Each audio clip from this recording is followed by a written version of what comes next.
Welcome to podcast Tema Talk Special Edition. Hari ini spesial banget karena podcast kali ini beda dengan podcast biasanya. Hari ini, di mana perwakilan setiap divisi yang ada di Stella Maris akan membawakan satu topik yang menarik. Dalam podcast kali ini akan dibawakan dari divisi PPOB atau kepanjangannya Pengelola dan Pengawasan Unit Bisnis. Akan dipandu oleh saya, Dedes Ekarini, atau biar lebih akrab panggil aja Bu Dedes. Dan podcast kali ini akan membahas seputar pembelajaran berdiferensiasi. Dalam proses belajar mengajar, setiap siswa pasti memiliki kebutuhan yang beragam. Idealnya pembelajaran harus bermakna bagi setiap siswa. Untuk mencapai hal itu, guru perlu memahami karakteristik individual siswa di kelas. Dengan pemahaman ini, guru dapat menciptakan kesempatan belajar yang sesuai bagi setiap siswa. Namun, saat ini pendekatan belajar kurang memperhatikan perbedaan siswa. Banyak guru lebih memilih pendekatan yang seragam, meski dihadapkan pada keragaman karakteristik siswa. Guru lebih suka ceramah, lebih suka sharing, sementara siswa hanya mendengarkan. Lalu pendekatan belajar seperti apa ya yang cocok untuk diterapkan dalam proses belajar mengajar di tengah keragaman siswa? Nah, kali ini sudah hadir bersama kita Pak Fransiskus Prasongko. Halo Pak Pras. Halo, selamat. Silakan perkenalkan diri pada audiens. Halo pemirsa, perkenalkan nama saya Fransiskus Prasongko. Biasa dipanggil Pak Pras. Ya, senang berjumpa dengan Anda semua. Ya, baik Pak Pras. Untuk menyikat waktu ya, apa sih sebenarnya dimaksud dengan pembelajaran berdiferensiasi ini? Ya, baik. Ya, pembelajaran berdiferensiasi ini adalah pembelajaran yang sedang didorong oleh pemerintah untuk sama-sama kita lakukan. Ya, pembelajaran berdiferensiasi ini adalah pembelajaran yang membantu guru untuk mengatasi kesenjangan antara murid dan memberi dukungan yang tepat kepada setiap siswa. Ya, melalui metode ini pula, guru bisa mengenali kebutuhan para siswa yang berbeda-beda, lalu merancang metode pengajaran yang paling efektif dan sesuai dengan mereka. Intinya, pembelajaran berdiferensiasi ini berpihak kepada siswa. Ya. Jadi intinya adalah pembelajaran berdiferensiasi ini adalah karena adanya keragaman siswa ya. Benar, Bu. Apakah memang itu diperlukan sekali? Apakah betul memang siswa kita itu beragam? Apa sih sebenarnya keragamannya kalau boleh tahu? Misalnya? Iya, benar. Jadi siswa yang kita hadapi ini memiliki keragaman dalam berbagai hal. Ya, mereka ragam, sifat-sifatnya saja sudah berbeda ya. Kemudian minat-minat mereka berbeda, cara belajar mereka berbeda. Nah, berdasarkan perbedaan itu, guru menyampaikan materi pembelajaran disesuaikan dengan perbedaan mereka itu, sehingga mereka bisa maju, berkembang sesuai dengan potensi mereka masing-masing, begitu. Tidak disamaratakan, begitu ya, Bu ya. Ya. Kalau di zaman dulu kan ketika saya sekolah itu ya biasanya guru bicara berceramah lah ya, seperti itu istilahnya, terus kita mendengarkan gitu. Berarti kalau pembelajaran berdiferensiasi ini agak beda dengan yang dulu ya? Iya, berbeda, Bu. Berbasis kepada perbedaan tersebut, kemudian guru merancang kegiatan-kegiatan yang lebih banyak siswa beraktivitas, berinteraksi di sana. Nah, posisi guru di sana sebagai fasilitator, sebagai mengawasi, dan kemudian nanti di akhir cerita baru di akhir pembelajaran guru baru mulai memberikan kesimpulan. Tapi semuanya dilakukan oleh siswa. Begitu ya, Bu. Jadi tujuannya adalah supaya siswa itu bisa benar-benar belajar di tengah kondisi keragaman mereka gitu ya, intinya benar. Ya. Biasanya perbedaan apa Pak? Selain tadi ada disebut soal minat, soal gaya belajar gitu. Apa memang itu benar-benar sesuatu yang penting untuk diatasi gitu perbedaan itu? eh, perbedaan siswa itu ada garis besarnya ada 3, berdasarkan minat, berdasarkan profil, dan berdasarkan gaya belajar. Ya, gaya belajar. Mungkin kemampuan juga Iya. ya, kemampuan belajar ya. Jadi kalau minat itu berdasarkan seperti multiple intelligence-nya. Kemudian kalau gaya belajar itu ada yang auditory, ada yang kinestetik. Nah, kemudian kalau untuk kesiapan belajar, ada siswa yang sudah paham, ada yang menengah, moderat pahamnya, ada yang paham sekali. Nah, ini guru harus mengolah sedemikian rupa sehingga semua siswa dapat terfasilitasi dalam belajar itu. Ya, kita kuliti satu-satu ya Pak. Tadi ada 3 ya, setidaknya 3 lah ya yang sudah disebut, soal minat, soal gaya belajar, dan soal kesiapan belajar atau kemampuan ya.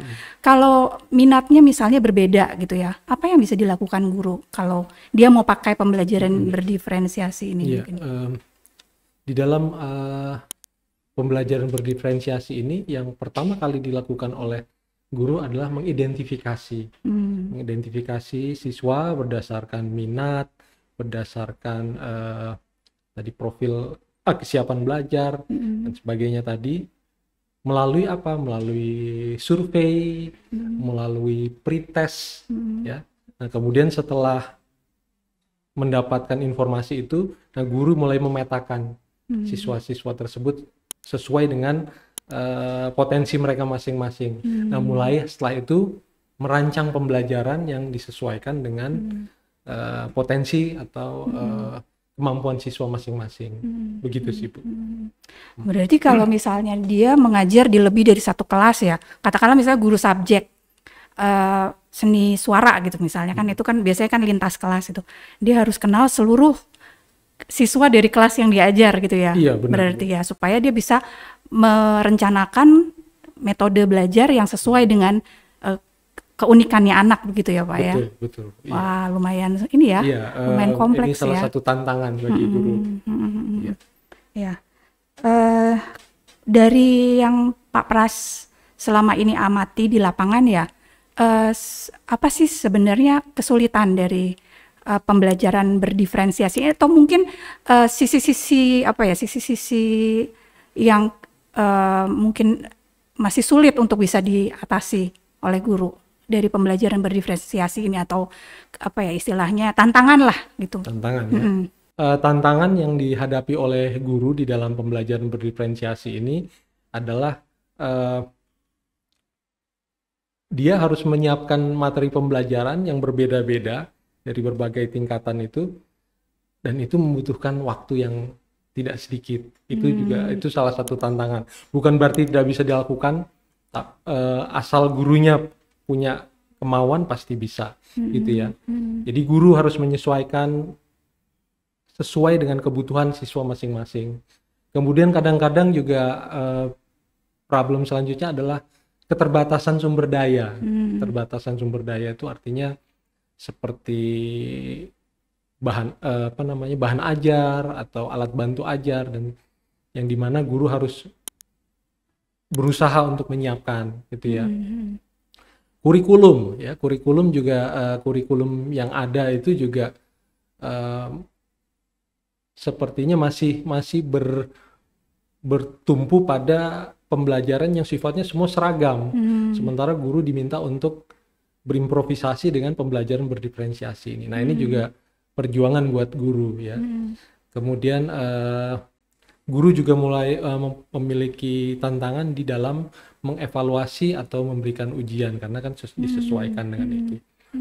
Tapi dengan segala macam kesulitan yang dihadapi, tantangan yang dihadapi, bukan berarti metode atau sistem pengajaran berdiferensiasi ini tidak mungkin dilakukan. Ya, asal kita mau, ini akan bisa, dan selanjutnya itu akan memudahkan guru jauh lebih mudah setelah dia mempraktekkan ini. Karena apa? Materi yang dia sudah buat itu bisa digunakan untuk di tahun-tahun selanjutnya. Begitu. Tidak perlu mengulang lagi atau mempersiapkan lagi ya, Iya, merencanakan lagi ya Pak ya. Begitu. Jadi ibaratnya kita misalnya belajar tentang gelas ini ya, itu bisa dilihat dari beberapa sisi atau bisa dilihat dari banyak cara gitu ya.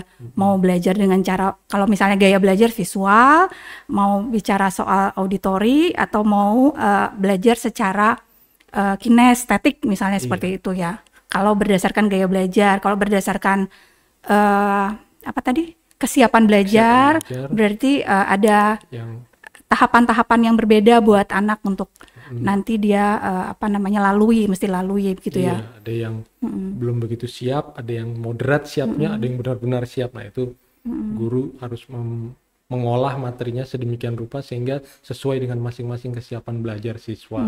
Begitu ya Bu ya. Ya, kalau kondisinya seperti ini berarti tidak ada anak yang ketinggalan ya Pak ya dalam pembelajaran. Artinya tidak ada anak yang ditinggalkan, bukan ketinggalan ya. Mungkin ada yang ketinggalan tapi tidak ada anak yang ditinggalkan dari proses pembelajaran ini ya Pak ya. Iya. Harapannya ya. Iya, semua anak diharapkan berkembang sesuai dengan potensi mereka masing-masing.